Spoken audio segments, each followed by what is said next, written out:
El manejo de la fractura de la cúpula radial. Tengo necesidad de decir que yo entiendo que la cúpula radial no es simétrica, que es bastante asimétrica, y que la mayoría de las prótesis que usamos son todas simétricas. Me gustaría algún día poder desarrollar algo más anatómico con respecto a las cabezas de radio, ¿no es cierto? Pero bueno, con lo que tenemos nos alcanza y nos sobra por ahora para ayudar a los pacientes. Recordemos que hay una zona de seguridad para aplicar una osteosíntesis. Yo la determino directamente con la observación en la cirugía. Hago una marquita en el hueso, hago pronación, supinación y ahí determino la zona de seguridad para poner mi osteosíntesis. Esa es mi tip para eso. Bueno, acá un ejemplo de una fijación con una reconstrucción de ligamento. La placa tiene que ser de muy bajo perfil. Como la cabeza tiene muchos huesos esponjosos, hay que poner la mayor cantidad de tornillitos que se puedan y tiene que ser precontorneado. En este caso usé una plaquita de un set modular de mano, de 2.4.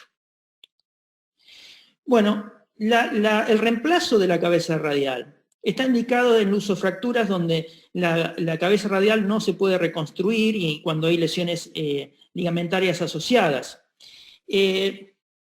Siempre elijo una cabeza más pequeña de la que realmente tiene la dimensión del paciente. Como límites, la prótesis no tiene que superar la altura de la coronoides, pero como siempre en este tipo de patología está dañada,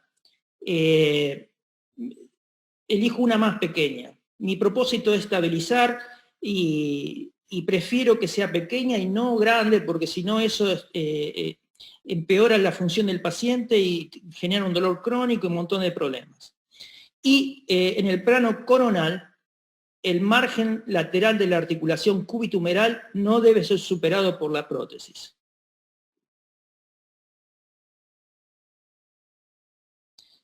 Eso es lo que hago yo. Esa es una prótesis de prueba, las comparo y siempre veo que la prótesis de prueba o la cabeza me queda en menor tamaño que el tamaño real de la cabeza a reemplazar.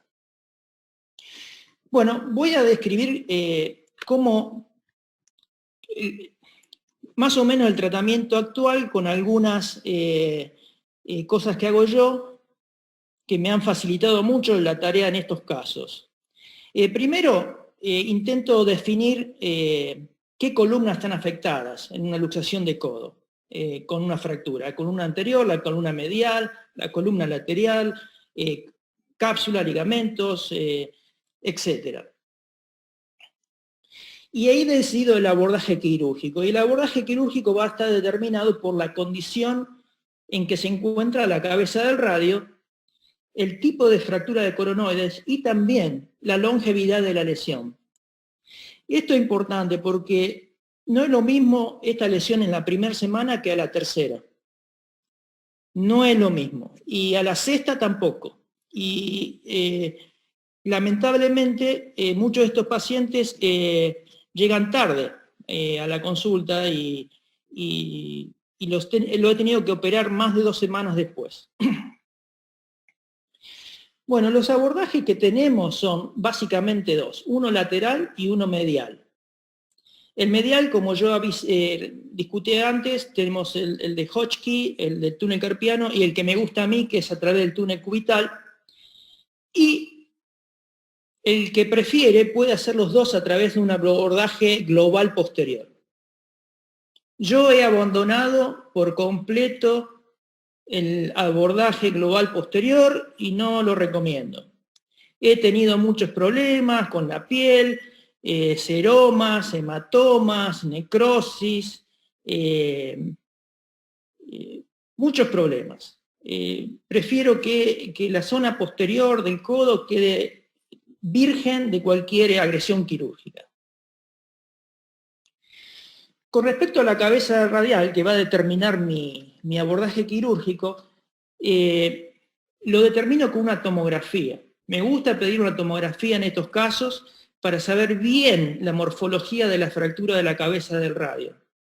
Si está desplazado o no, si son 2 fragmentos o si son más de 2 o 3 fragmentos. Si son 2 fragmentos, hago un abordaje lateral para la columna lateral, por donde voy a reparar con una osteosíntesis la cabeza radial y voy a reconstruir o reparar el ligamento lateral. Y por un abordaje medial voy a reparar la coronoides y el ligamento mediano. El que prefiere y quiere seguir usando el global posterior, es una opción, a mí no me gusta más. Cuando son 3 fragmentos de la cúpula radial, realmente prescindo de intentar recuperarla. Hago un abordaje lateral, por donde remuevo todo ese hueso triturado que generalmente es la cúpula radial, y a través de eso yo tengo visualización directa de la coronoides y de la cápsula anterior y del braquial anterior, y a través de ahí yo reparo, como voy a demostrar antes, en pocos slides, la columna anterior. Y también puedo hacer un abordaje medial separado para el ligamento colateral